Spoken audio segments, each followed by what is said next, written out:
আসসালামু আলাইকুম। Penalty kick বিডির আরও একটি নতুন ভিডিওতে আপনাদের সবাইকে স্বাগতম।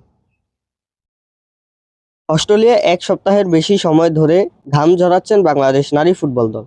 লক্ষ্য একটাই, দেশটির কন্ডিশনের সঙ্গে দ্রুত মানিয়ে নিয়ে এশিয়ান কাপের মঞ্চে নিজেদের সেরাটা তুলে ধরা। প্রস্তুতির ফাঁকে একটি প্রীতি ম্যাচ খেলে ধরা পড়া ভুলগুলো নিয়েই এখন নিবিড় কাজ চলছে। জুবিলি স্টেডিয়ামে শনিবারের অনুশীলনে এসব দিকে বাড়তি মনোযোগ দিয়েছেন কোচ পিটার বাটলার।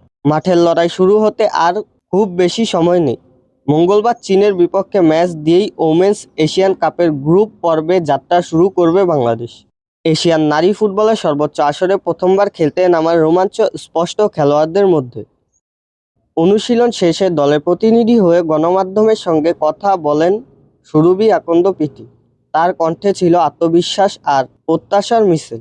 তিনি বলেন, যদি আমি খেলার সুযোগ পাই তো আমি আমার বেস্টটা দেওয়ার চেষ্টা করব। তো এই প্রথমবার বাংলাদেশে তো একটা বড় মঞ্চে আসছে, তো এটা ভালো লাগারই কথা। অনুশীলনে আমাদের ভুল ত্রুটিগুলো ধরিয়ে দেওয়া হয়, আমরা সেগুলো শুধরানোর চেষ্টা করছি। এই প্রস্তুতির অংশ হিসেবেই অস্ট্রেলিয়ার ক্লাব ওয়েস্টার্ন সিডনি ওয়ান্ডার্স এর বিপক্ষে একটি প্রীতি ম্যাচ খেলেছে বাংলাদেশ। 1-1 গোলে ড্র হওয়া সেই ম্যাচের পর কোচ বিশ্লেষণ করেছেন দলীয় ভুলগুলো।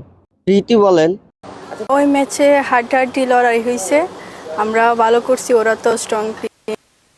আসার পর আমরা একটা ফ্রেন্ডলি ম্যাচ খেলছি, তো ওইখানে যা ভুল ত্রুটি হয়েছে কোচ আমাদের সেটা 2টা ট্রেনিং সেশন করাইছে ওইখানে। এর মধ্যে ফিজিও সংকটে কিছুটা ছন্দ হারিয়েছিল দল।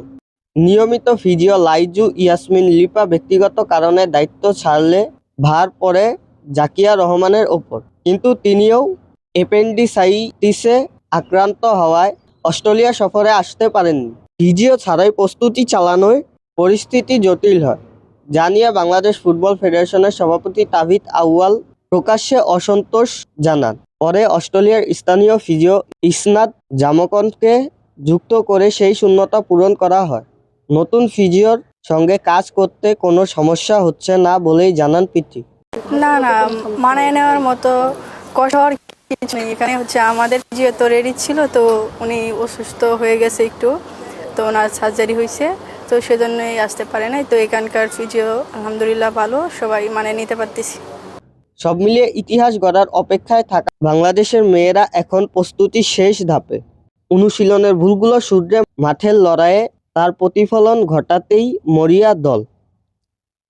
ফুটবল নিয়ে আমাদের আজকের আপডেট এই পর্যন্তই ছিল। আমাদের চ্যানেল থেকে নিয়মিত ফুটবল সম্পর্কে আপডেট পেতে চ্যানেলটি সাবস্ক্রাইব করে রাখুন। ধন্যবাদ।